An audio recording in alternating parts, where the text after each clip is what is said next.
बांधकर दूल्हा घोड़ी पर सवार होता है तो बैंड बाजे और धूमधाम के साथ इस पल को सेलिब्रेट किया जाता है। लेकिन दूल्हा क्या सिर्फ घोड़ी पर ही बैठता है? और बारात लेकर दुल्हन के घर पर जाने के लिए दूल्हे के पास भी बहुत सारे ऑप्शन होते हैं।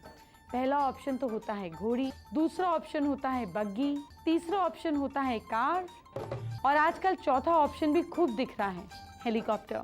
अब सवाल ये उठता है कि आपके घर में दूल्हे को क्या यूज़ करना चाहिए। मुझे कई दर्शकों के सवाल आते हैं, मुझसे पूछ चुके हैं, तो चलिए इसका जवाब भी आपको दे देते हैं। देखिए, पहले ज़माने में जब शादियां हुआ करती थी तो आदमी अपने स्टेटस के हिसाब से दुल्हन को लेकर आता था। राजा महाराजा हाथी की बग्गियों पे लाया करते थे, दुल्हन को पालकियों में लाया करते थे और जब उससे नीचे के लेवल के जो सूबेदार होते थे, मंत्री होते थे, वो घोड़े पे लाया करते थे अपनी अपनी हैसियत के हिसाब से। इसलिए घोड़ा जो था वो आम तौर पर एक अच्छा लिवरेज माना गया। पहले के टाइम पे लोग हाथियों पे भी बारात लेकर आया करते थे, लेकिन घोड़े पे लाना ज़्यादा ईजी हो गया। फिर धीरे धीरे जैसे जैसे ऑप्शंस बढ़ते चले गए, हम टेक्नोलॉजी की तरफ चलते गए, अब लोग बग्गी पर भी जाते हैं। जैसे मैंने आपको बताया, राजा महाराजा बग्गियों पे जाया करते थे, एक रॉयल तरीके से शादी को ट्रीट किया जाता था।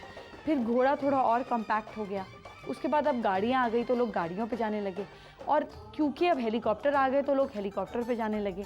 अपनी हैसियत के हिसाब से ये एक तरीका होता है बताने का कि देखिए हम इस तरह से लक्ष्मी को अपने घर में लेकर आ रहे हैं, ये सिर्फ इसी का प्रतीक है। बग्गी पर, रथ पर या गाड़ी में जाता है, इसका क्या मतलब है और ऐसा क्यों कहते हैं कि बारात नदी पार नहीं करती? अब मैं आपको एक एक करके दूल्हे के सारे शगुन बताने वाली हूँ। दूल्हे का सेहरा सुहाना लगता है। दूल्हे कपड़े पहनकर जब शादी के लिए तैयार होते हैं, उनके माथे पर सेहरा बांधा जाता है। ये सेहरा कहीं बहन और कहीं जीजा, कहीं फूफा, कहीं मामा लेकर आते हैं। हर जगह का अपना रिवाज है। अब आपको बताती हूँ, जब दूल्हे को सेहरा सजाया जाता है तो क्या ध्यान रखना है। जब दूल्हा सेहरा पहनता है तो ये बेसिकली दूल्हे को नज़र से बचाता है। नज़र से बचाने के लिए ये सेहरा पहना जाता है कि कहीं भी कोई भी नेगेटिव एनर्जी दूल्हे पर अपना असर ना करे और दूल्हा सीधा प्रोटेक्टेड वे में अपनी दुल्हन को देखने के लिए ही सेहरा उठाए। ये टारगेटेड होना और अपनी एनर्जीज को संकुचित करने का भी प्रतीक है। ये एक तरीके से अपनी एनर्जीज को एकाग्रित करने की भी प्रक्रिया है। आपने अक्सर ये सुना होगा कि दूल्हा सेहरा बांधने के बाद कभी भी नदी पार नहीं करता, लेकिन ऐसा क्यों कहा जाता है? क्या आप इसकी वजह जानते हैं? नहीं, मैं बताती हूँ।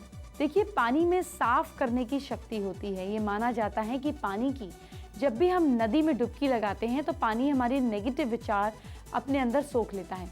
जब ऋषि नदियों के किनारे तपस्या करते हैं, डुबकी लगाते हैं, तो नेगेटिव विचारों से मुक्ति मिल जाती है। इसके अलावा नदी किनारे शमशान घाट होते हैं, इनमें अस्थियां विसर्जित भी की जाती हैं। यानी कि नदी सभी की नेगेटिव एनर्जी को सोख लेती है लेकिन रिलीज नहीं करती। इसीलिए ये डर होता है कि कहीं कोई नेगेटिव एनर्जी नदी से दूल्हे के साथ ना चली जाए। सिर्फ यही वजह है कि दूल्हे को नदी पार नहीं करने देते, उसे किसी तरह की कोई बाधा आगे ना आ जाए। अगर किसी मजबूरी में दूल्हे को नदी पार करनी भी पड़े तो दूल्हे के हाथ से नदी में जटा वाला नारियल डलवा देना चाहिए। इससे कहीं भी कोई नेगेटिव एनर्जी आपके साथ नहीं आगे आती है।